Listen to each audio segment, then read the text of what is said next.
Bismillahirrahmanirrahim. Assalamualaikum warahmatullahi wabarakatuh. Alhamdulillah wassalatu wassalamu ala Rasulillah wa ala alihi wa sahbihi wa mawalah wa la hawla wa la quwata illa billahi wa ba'd.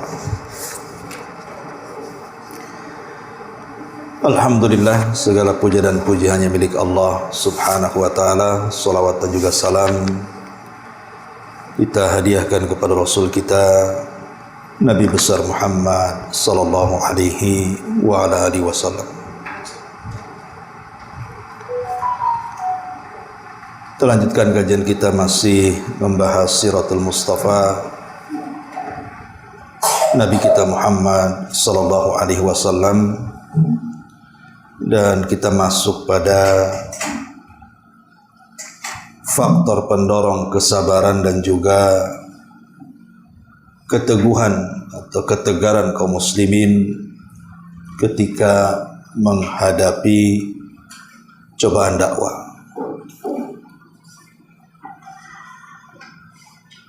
Ma'asyiral muslimat yang dimuliakan Allah subhanahu wa ta'ala, tentu bab ini akan mengajarkan kepada kita tentang rahasia di balik kemenangan. Jadi rahasia di balik kemenangan dalam menghadapi hidup ada di dua perkara. Pertama as-sabru, kesabaran. Yang kedua as-sabatu, ketegaran. Sabar dan tegar itulah yang bisa memenangkan kita ketika menghadapi sebuah ujian hidup. Ma'asyiral muslimat yang dimuliakan Allah Azza wa Jalla, kita beri muqaddimah dulu. Jadi setiap manusia yang hidup di alam dunia ini tidak lepas daripada ujian. Terkadang bagi yang tidak sabar menghadapi ujian ini, ada yang sampai ke tingkat putus asa ketika menghadapi ujian yang tidak bisa dihadapi. Padahal terkadang ujian yang semua manusia pasti tidak suka, di balik ketidaksukaan itu terkadang ada kebaikan yang kita tidak tahu di dalamnya. Saya contohkan satu kisah nyata yang dikisahkan oleh beberapa masyayikh. Jadi di Saudi, kejadiannya di Riyadh, ada seorang kakek, ya usianya sudah sepuh. Dia memiliki 7 anak, tapi anak yang paling kecil dua-duanya buta. Jadi dia ingin sekali menyembuhkan kedua kebutaan anaknya. Dia pun mulai mengumpulkan biaya yang cukup lama, karena setelah dia bertanya berapa biaya operasi dan lain sebagainya, dia sudah tahu nominalnya sekian dan sekian. Jadi sekitar 5 atau 7 tahun dia mengumpulkan uang itu, sampai akhirnya terkumpul. Ketika sudah terkumpul dan dia letakkan uangnya dalam mobil dia, keesokan harinya ketika mau berangkat ke hospital, ke rumah sakit, mustashfa, rupanya hilang mobilnya dengan uang yang ada dalam mobilnya itu. Jadi orang tua ini merasa terpukul hatinya, sudah mengumpulkan uang selama itu dan cita-citanya ingin menyembuhkan kedua anaknya yang buta. Rupanya Allah uji dengan kehilangan mobil plus uang untuk dana operasi. Akhirnya karena stres bingung dia pun mencari mobilnya, terus menyelusuri jalan sampai akhirnya berjumpa dengan seorang polisi.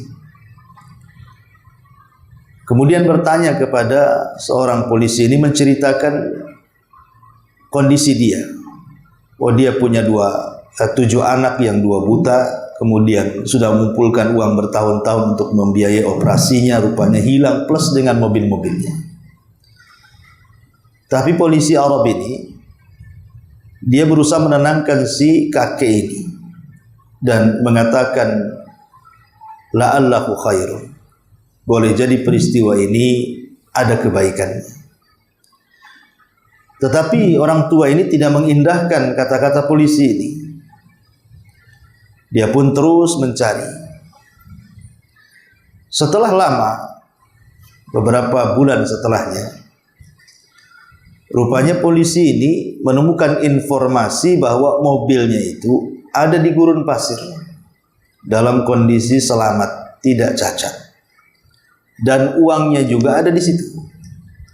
Artinya tidak hilang. Rupanya mobil itu tidak dirampok, tidak dicuri, hanya ada anak kecil main-main, kemudian mengambil mobil itu setelah habis bensinnya, ditaruh begitu saja. Jadi saking bahagianya polisi ini, dia mendatangi orang tua tadi, ingin memberi kabar gembira bahwa mobilnya sudah ketemu dan uangnya juga tidak ada yang hilang sedikit pun.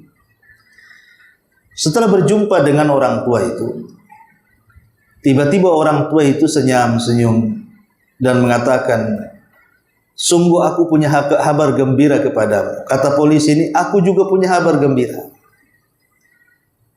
Jadi kata polisi, sebutkan kabar gembira. Dia mengatakan, alhamdulillah, rupanya kedua anakku dua-duanya sudah sembuh dari buta. Kata polisi ini, kamu biaya dari mana bisa mengoperasi keduanya? Dia mengatakan tidak, sembuh begitu saja. Mungkin Allah subhanahu wa ta'ala menghendaki kesembuhannya.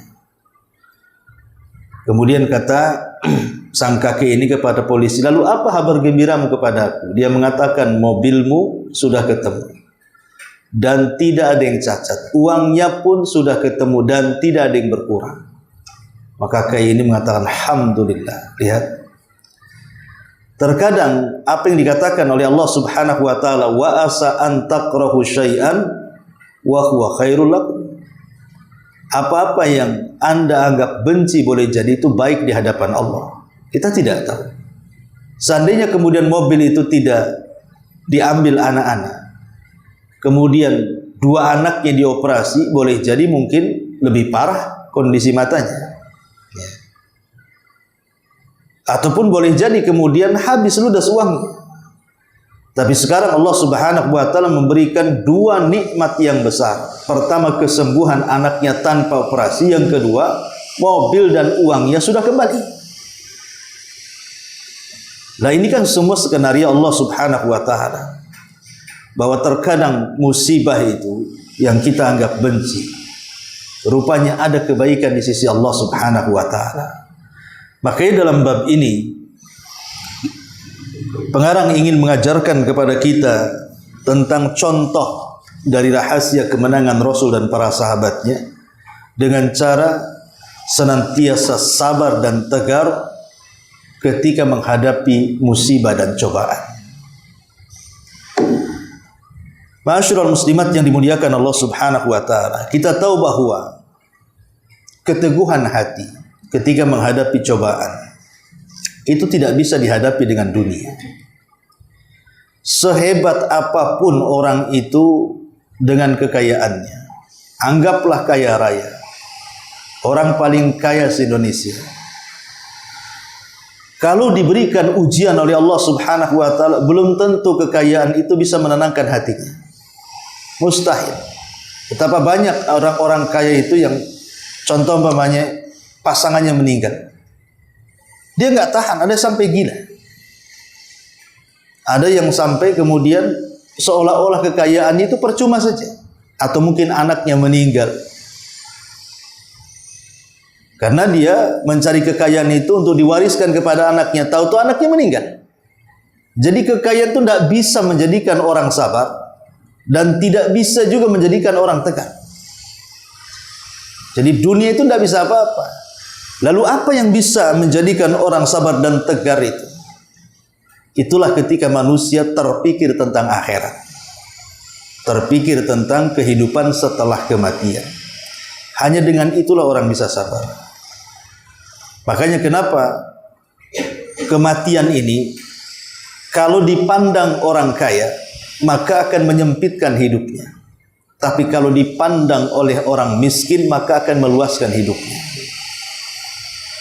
Kenapa orang kaya ketika memandang kematian itu akan sempit? Karena dia terpikir dengan kekayaannya, kalau mati siapa yang akan mengambilnya?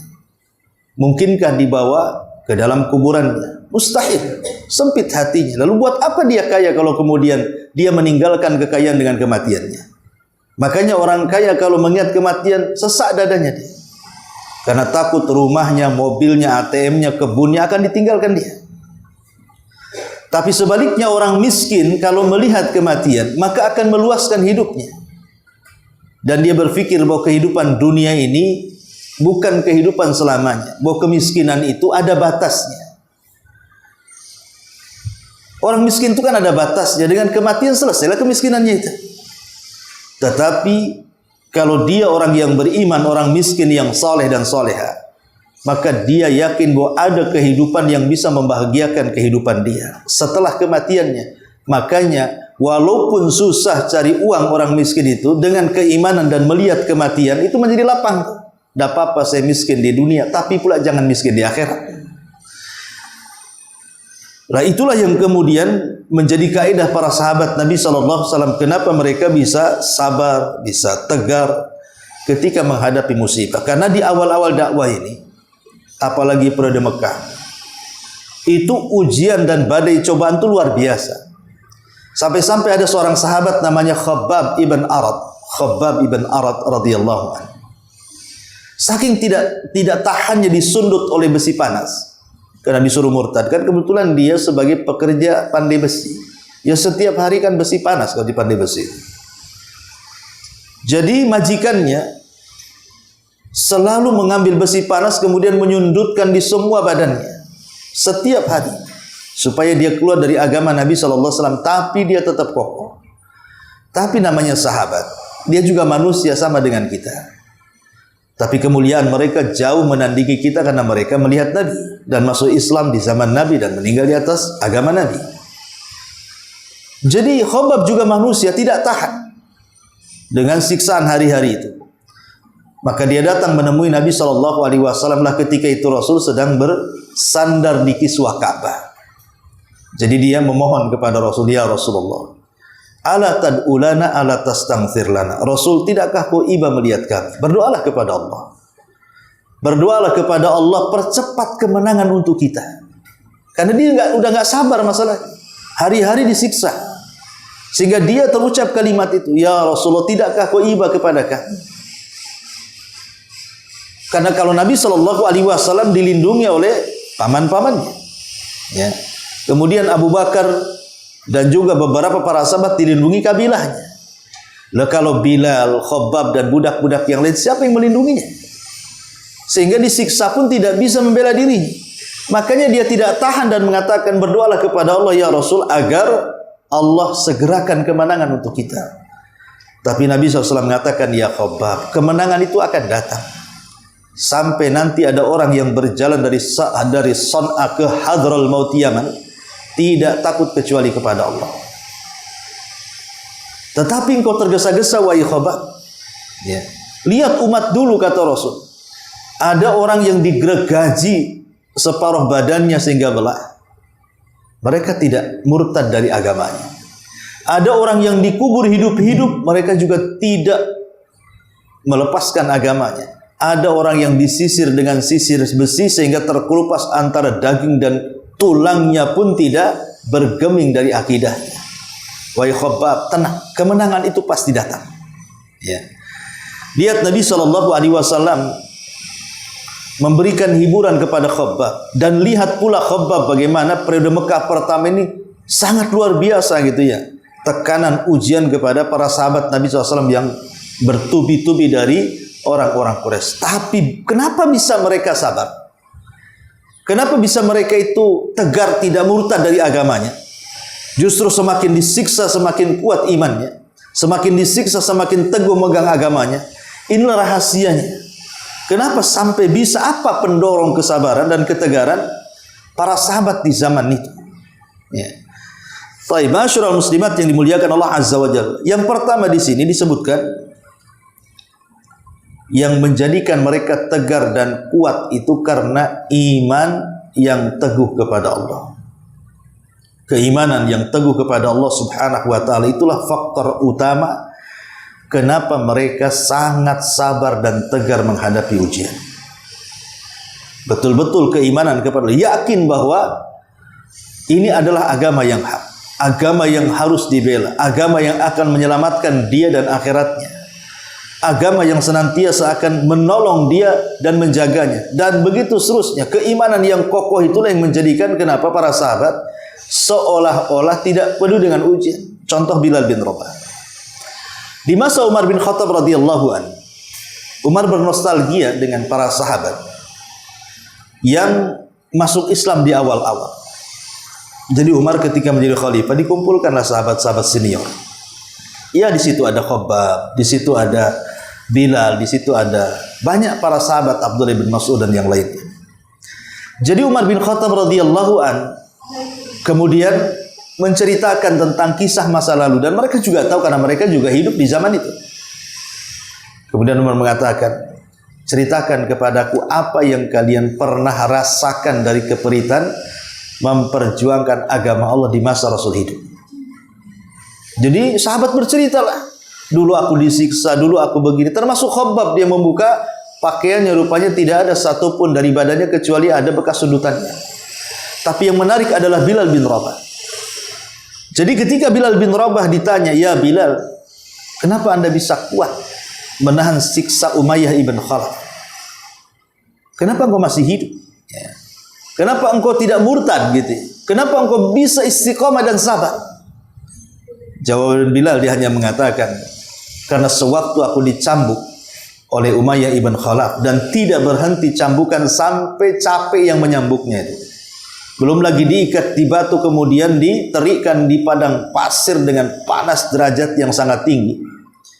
Bilal hanya mengatakan, karena aku mencoba untuk menggabungkan antara lezatnya iman dan keperitan siksa. Coba aku campurkan. Jadi ketika aku dicambuk, aku coba memasukkan kelezatan iman, kelezatan Islam, kelezatan dalam beragama, kelezatan dalam keyakinan. Rupanya kelezatan iman mengalahkan keperitan siksa. Sehingga aku tidak merasakan seolah-olah aku sedang dicambuk, katanya. Lihat bagaimana kondisi Bilal ketika kecintaan kepada Allah lebih menguasai dibandingkan yang lainnya, maka cemeti yang tiap hari mencambuknya tidak dirasa Bilal sama sekali. Karena kelezatan iman itulah yang kemudian mendominasi daripada siksaan orang-orang Quraisy kepadanya. Itulah kehebatan keimanan kepada Allah Subhanahu wa taala. Makanya di sini disebutkan bahwa sebab dan faktor paling utama adalah keimanan kepada Allah semata dan mengenal Allah dengan sebenar-benarnya. Keimanan yang mantap bila telah menyelinap ke sanubari dapat menjadikan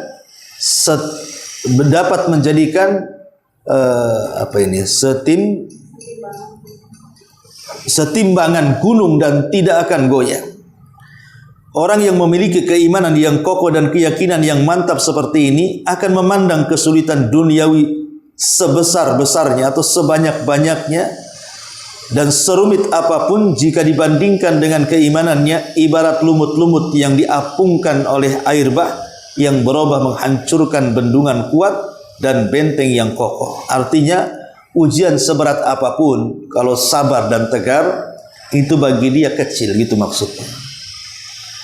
Itulah yang dirasakan. Makanya kemudian Allah mengatakan fa amaz zabadu fayadhabu jufa wa amma ma yanfa'un nas fayamkuthu fil ard. Adapun buih itu akan hilang sebagai sesuatu yang tidak ada harganya.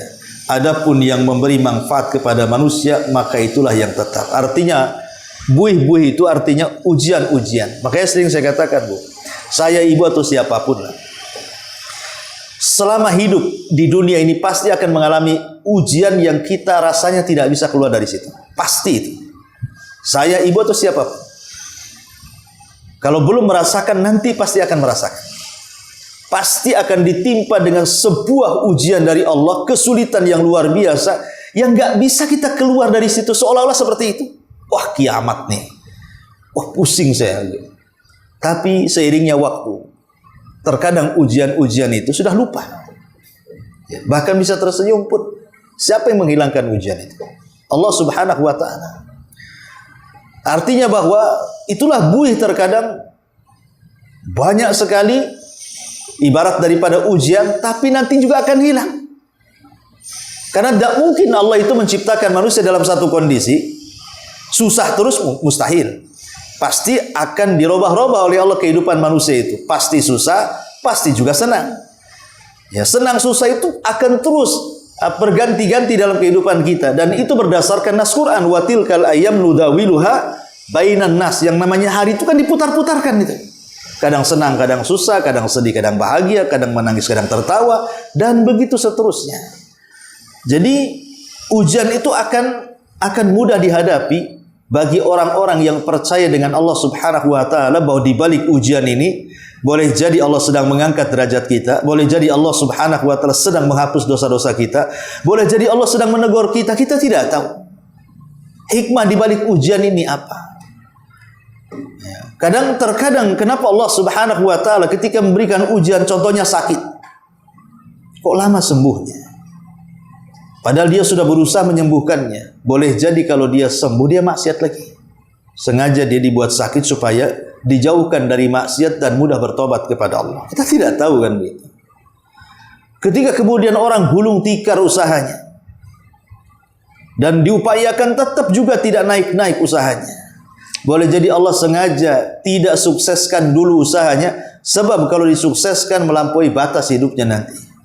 Karena kalau Allah Subhanahu wa ta'ala mengatakan dalam Quran, kalla innal insana la yatgha, sekali-kali manusia bisa melampaui batas an ra'ahus taghna, ketika dia diberikan kekayaan.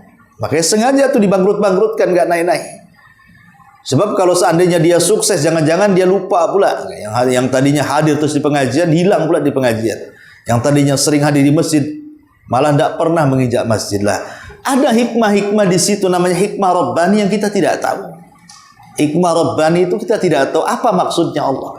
Yang jelas Allah yang menciptakan kita, Allah yang tahu dengan maslahat kita, dan Allah sedang menguji kita dengan kemaslahatan yang Allah berikan kepada hambanya. Tidak mungkin ujian itu buruk 100%. Pasti ada kebaikan di dalamnya. Karena tidak ada ciptaan Allah itu yang buruknya 100% itu tidak ada. Di balik keburukan itu pasti ada kebaikan. Contoh Allah menciptakan iblis. Kita kan kenapa Allah menciptakan iblis? Coba nggak ada iblis. Jangan salah, dengan adanya iblis itu adanya surga dan neraka. Dengan adanya iblis itu terbedakan mana yang ikhlas, mana yang tidak. Dengan adanya iblis itu tahu Allah itu mana orang yang memilih jalur sesat, mana jalur hidayah. Kalau nggak ada iblis, gimana caranya? Jadi ada hikmah di balik penciptaan iblis. Maka semua ujian dan cobaan itu pasti ada hikmah di dalamnya. Ma'asyiral muslimat yang dimuliakan Allah Subhanahu wa ta'ala. Sebelum kita masuk pada poin yang kedua, ya, ada di antara sebab-sebab yang lebih daripada yang setelah keimanan kepada Allah Subhanahu wa ta'ala, agar kita bisa lebih sabar lagi, terutama ketika memegang sunnah. Ya, saya kira kalau di negeri kita ya semua muslim, insya Allah semua muslim, mayoritas muslim. Adalah orang kafir hanya berapa persen, tapi kan mayoritas muslim di negeri kita ini. Sehingga saya katakan bahwa mungkin kalau kaidah diterapkan pada kehidupan kita, ya mungkin sekarang sabar ketika memegang sunnah. Karena tidak semua muslim itu di atas sunnah. Ya. Pertama, setelah keimanan kepada Allah di sini adalah anta tadzakkar ayyuhas sabir ajruka indallah.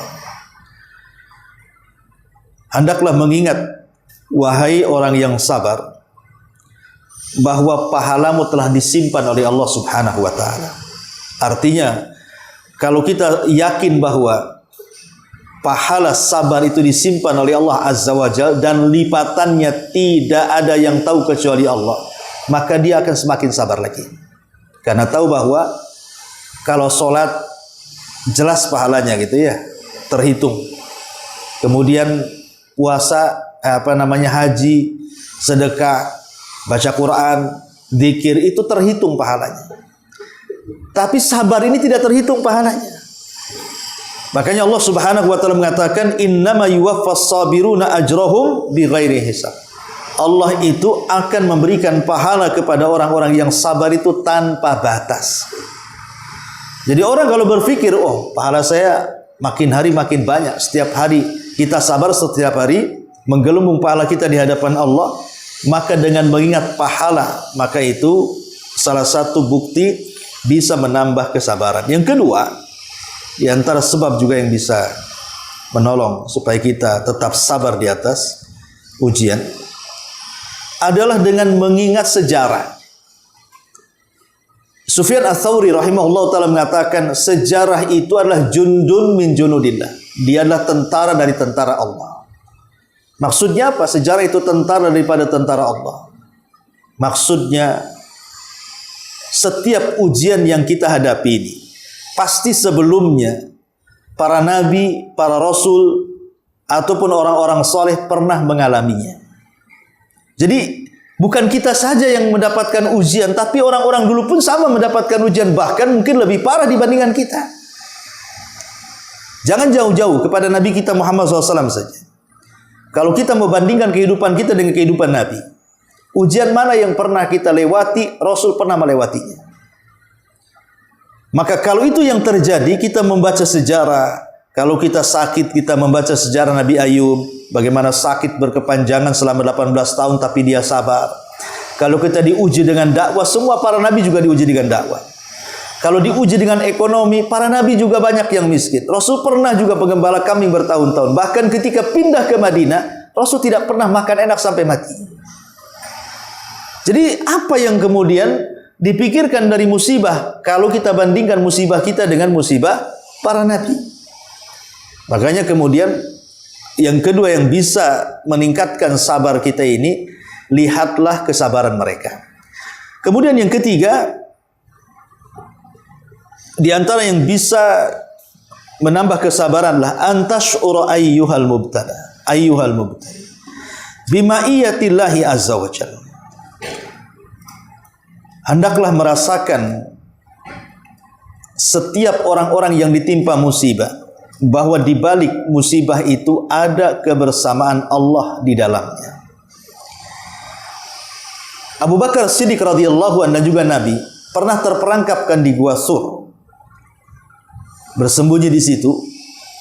Kemudian dia dicari oleh seluruh orang-orang kafir Quraisy dengan hadiah yang fantastis.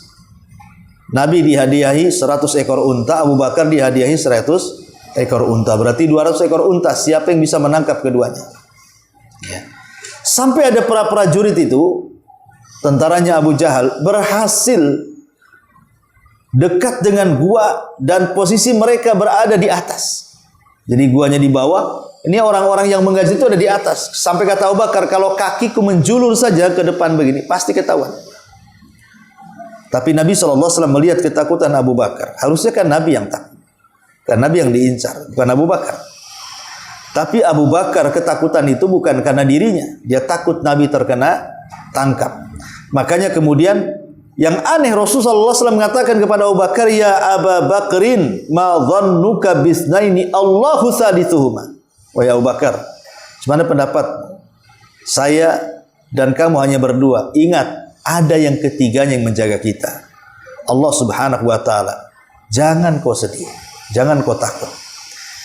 Dari sini Nabi Shallallahu Alaihi Wasallam mengajarkan kepada kita dalam kondisi susah, dalam kondisi terkena musibah, hakikatnya ada Allah yang ketiga di situ. Maka mintalah supaya musibahnya itu diringankan atau minimalnya diuraikan, atau boleh jadi minta dihilangkan. Kepada siapa? Kepada zat yang ketiga, Allah Subhanahu wa taala. Antara kita dan musibah, di sana ada Allah. Kan Allah yang mendatangkan musibah, maka Allah yang mengangkatnya. Ini yang ketiga.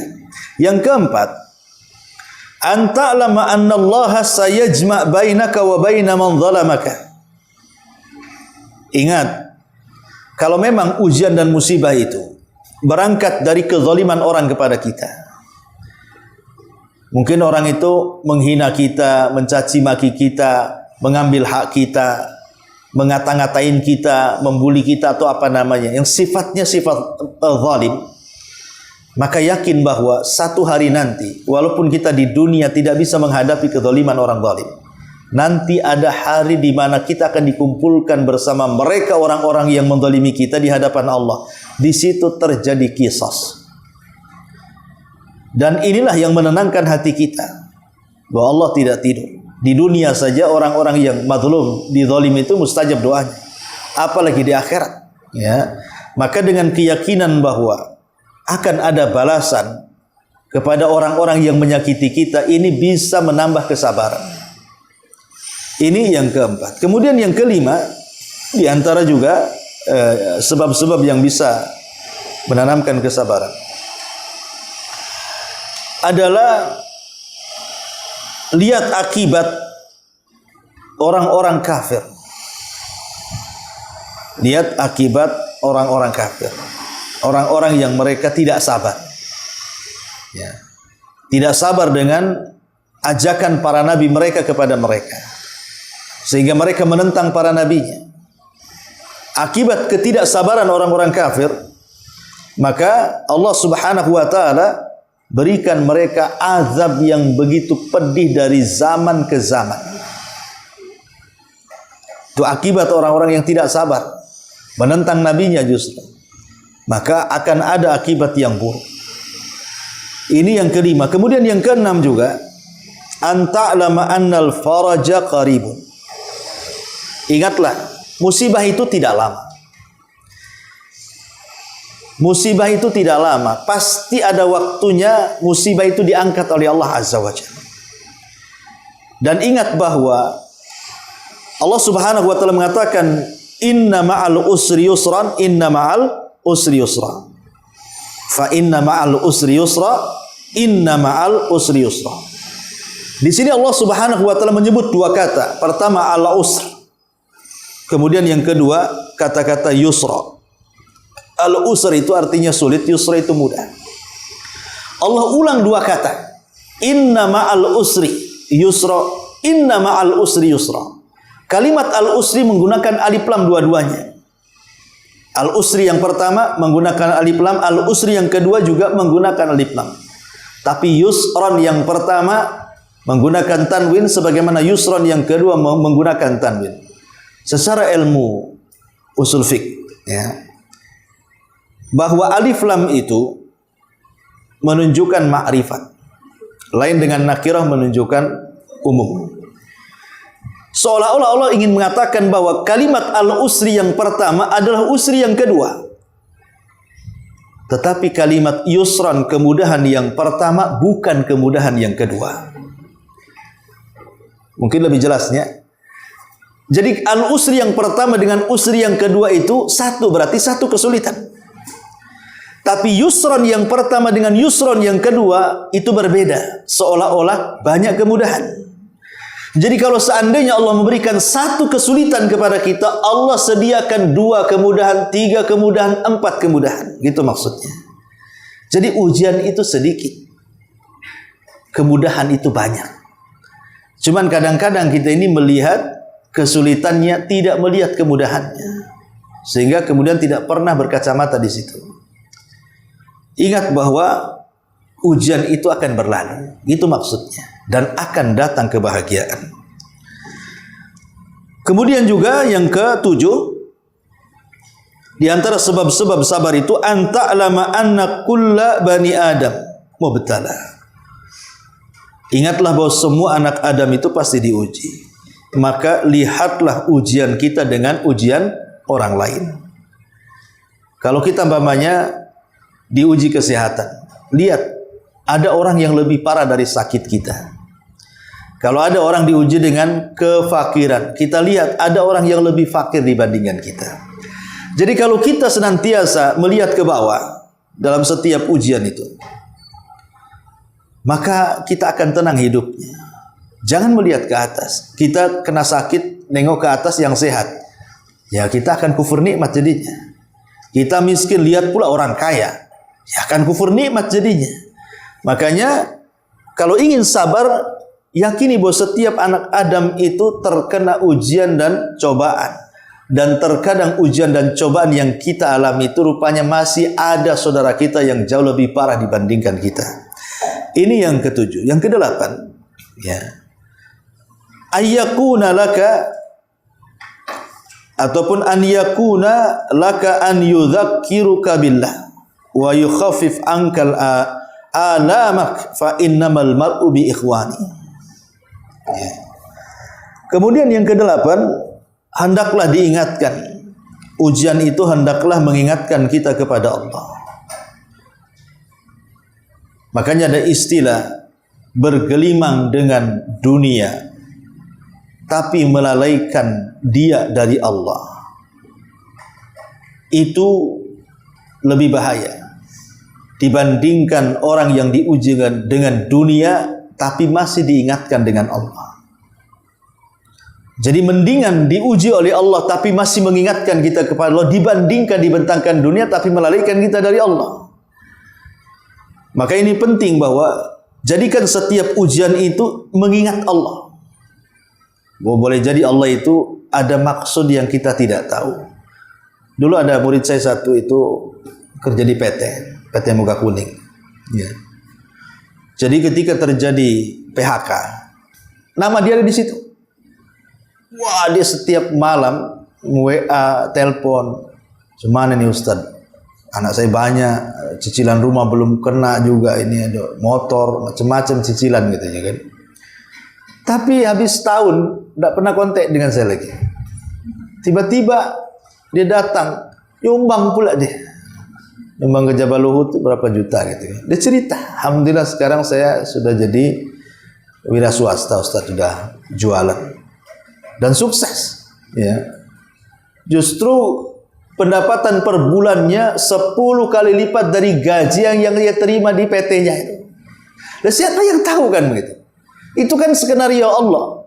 Kalau dia tidak dipecat di segitu aja dia hidupnya. Boleh jadi tidak punya rumah, dia ngontrak aja.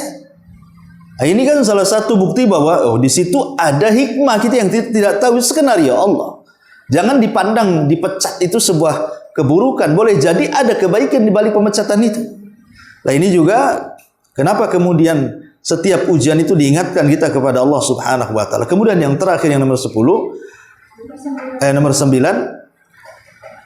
antarda bima qasamallahu lak.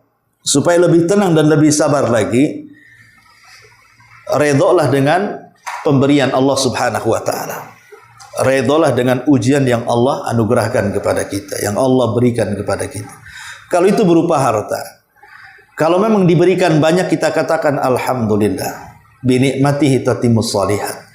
Kalau itu tidak banyak, tetap kita katakan alhamdulillah ala kulli halin. Tetap kita memuji Allah, karena Allah itu kan tetap harus dipuji, baik dalam kondisi susah, senang, sehat, sakit. Ya, tetap Allah itu tidak boleh kemudian ketika senang aja dipuji, ketika susah pula dicela, kan enggak begitu. Jadi kalau orang yang redha dengan pemberian Allah Subhanahu wa taala itu akan tenang. Makanya ada hadis yang mengatakan ajaban li amril mukmin. Sungguh mengherankan perkaranya seorang mukmin itu. In asabathu sarra syakara. Kalau ditimpa kebaikan, nikmat, bersyukur. Wa in asabathu dharra sabara. Kalau ditimpa dengan keburukan, dia bersabar. Dan kedua-duanya baik bagi seorang mukmin. Jadi seorang mukmin itu memandang nikmat ia baik, memandang ujian ia baik gitu. Dua-duanya baik bagi seorang mukmin. Dua-duanya baik bagi seorang mukmin. Itulah kenapa orang yang redha dengan pemberian Allah Subhanahu wa taala itu akan tenang dan lebih sabar lagi. Dan yang terakhir yang ke-10, tudzakirul maut. Hendaklah ketika diuji oleh Allah Azza wa Jalla ingat kematian. Ingat juga tentang hinanya dunia. Bahwa dunia tidak akan sebanding di sisi Allah dengan sayap seekor nyamuk. Sebagaimana hadis Nabi SAW mengatakan, "Lau kanatid dunya ta'dilu janaha ba'udatin, indallahi ma saqa kafirun syurbata ma'in." Kalau dunia ini memiliki manfaat di sisi Allah walaupun sesayap nyamuk, tentu orang kafir tidak akan diberikan minum walaupun seteguk air. Tapi karena dunia tidak ada manfaatnya, semua bisa menikmati. Mau kafir, mau mukmin, semua menikmati. Maka dengan mengingat kematian, maka seorang akan lebih sabar lagi. Bahwa setelah kematian pasti ada kehidupan yang jauh bisa lagi menenangkan dan membahagiakan kehidupannya ketika dia susah hidup di dunia. Lihat hadis Nabi yang menceritakan tentang ada orang yang susah. Sepanjang hayatnya susah. Ditakdirkan susah dari lahir sampai dia meninggal susah. Tetapi dia termasuk penduduk sorga. Jadi dia didatangkan di hadapan Allah sama Allah dicelupkan di sorga satu kali celupan. Kemudian dikatakan, masih teringat kesusahanmu di dunia? Maka orang ini mengatakan, tidak ya Rabb. Hilang semua memori kesulitannya setelah dicelupkan satu kali di sorga. Macam mana kau dimasukkan ke dalam sorga? Ya kan Bu, kalau ibu ini pernah susah kemudian sukses, pasti ibu masih bisa bercerita waktu susahnya kan Bu. Oh dulu saya juga susah, makan susah, aduh harus ngontrak, harus bolak-balik ngangkut barang sana sini karena harus pindah-pindah rumah, diusir ini diusir. Kita masih mengingat susah kita ini kalau di dunia ini. Walaupun sudah menjadi senang kan. Tapi orang dicelupkan ke sorga itu hilang. Pernah susah? Enggak katanya. Enggak ingat lagi itu memori susahnya itu. Itu saking dahsyatnya kenikmatan sorga itu. Bisa menghilangkan memori susah di dunia ini. Seolah enggak pernah susah dia. Tapi sebaliknya, orang yang senang di dunia ketika dicelupkan ke neraka, dia pun hilang memori senangnya. Seolah enggak pernah senang hidupnya. Padahal satu kali celupkan neraka, macam mana dimasukkan kan ke dalam neraka, naudzubillah. Jadi mengingat kematian juga salah satu bentuk seseorang itu bisa lebih sabar lagi. Ma'asyiral muslimat yang dimuliakan Allah Azza wa Jalla, ini diantara tambahan daripada faktor kesabaran dan keteguhan. Kemudian yang nomor 2 di sini disebutkan kepemimpinan yang diidolakan setiap hati. Maksudnya siapa? Rasulullah. Kenapa para sahabat bisa sabar? Bisa tegar karena melihat pemimpinnya. Nah, kalau pemimpinnya tidak sabar, ya gimana pula rakyatnya? Apalagi betul-betul para sahabat itu memperhatikan gerak-gerik Rasul, mulai dari ucapan, perbuatan, penetapan, akhlak, badan dan begitu seterusnya. Ketika mereka melihat Rasul itu memang uswatun hasanah, qudwatun hasanah dalam segala bidang, dalam segala hal, itulah yang membuat para sahabat lebih sabar lagi. Ketika Rasul sabar, sahabat juga sabar. Jadi kesabaran itu juga karena melihat siapa yang memimpin. Makanya kalau kita melihat Nabi kita adalah Nabi kita Muhammad SAW, kemudian kita terus belajar sejarah seperti ini kan gitu, maka kita akan lebih paham lagi bagaimana karakter beliau. Semakin bangga, semakin ingin menirunya, dan insya Allah akan semakin sabar lagi ketika mendapatkan ujian sebagaimana Rasulullah juga mengalami ujian dan Rasul sabar dan mencontohkan bagaimana cara kesabaran dan ketegaran itu. Ya, ibu bisa baca sendiri ini bagaimana tentang Nabi SAW diuji oleh Allah Azza wa Jal oleh orang-orang Quraisy, ya, sampai mengajarkan bagaimana harus sabar. Baik, kemudian yang ketiga langsung saja, nanti ibu baca aja lah. Kemudian yang ketiga, rasa tanggung jawab. Jadi para sahabat ini menyadari secara penuh akan besarnya tanggung jawab yang dipikul ke pundak umat manusia. Tanggung jawab ini tidak dapat diletakkan dan diselewengkan betapapun kondisinya, sebab keteledoran dan lari darinya memiliki implikasi yang sangat besar dan berbahaya melebihi penindasan yang dirasakan oleh mereka. Kerugian yang akan mereka derita dan diderita oleh umat manusia secara keseluruhan akibat lari darinya jauh lebih besar dibandingkan dengan kesulitan-kesulitan yang selama ini mereka hadapi akibat beban yang mereka tanggung tersebut. Jadi Kenapa para sahabat bisa sabar? Karena mereka punya tanggung jawab. Kalau mereka tidak menang hari itu, maka selamanya tidak akan menang. Kalau mereka tidak mempertahankan Islam kala itu, maka Allah tidak akan disembah lagi selamanya. Jadi itulah tanggung jawab yang dipikul para sahabat. Kenapa mereka harus sabar? Ketika Nabi SAW besoknya terjadi perang Badar, Rasul kan mengatakan dalam doanya, apa doanya? Intahlik hadhil isabah falan tu'bad fil ardi abada. Ya Allah, kalau kau hancurkan kelompok yang sedikit ini, engkau tidak akan disembah lagi selamanya. Kalau kami kalah, aku terbunuh dan semua sahabat terbunuh, engkau tidak akan ada yang menyembah lagi. Itulah yang menjadikan kemudian beban tanggung jawab para sahabat, mereka harus sabar mempertahankan Islam. Karena ini bukan untuk keberlangsungan generasi mereka saja. Mereka pun memikirkan generasi anak-anak mereka, cucu mereka, cicit mereka, dan keturunan mereka sampai hari ini. Makanya itulah tanggung jawab besar itulah yang menjadikan mereka sabar dan tetap mempertahankan Islam. Karena Islam ini akan terus ada sampai hari ini, bahkan sampai kiamat dibangkitkan. Dan sudah terbukti hasilnya. Dengan kesabaran mereka, Islam berkembang kemana-mana. Alhamdulillah, kalau seandainya bukan karena Allah, kemudian mereka tentu semua menjadi penyembah berhala.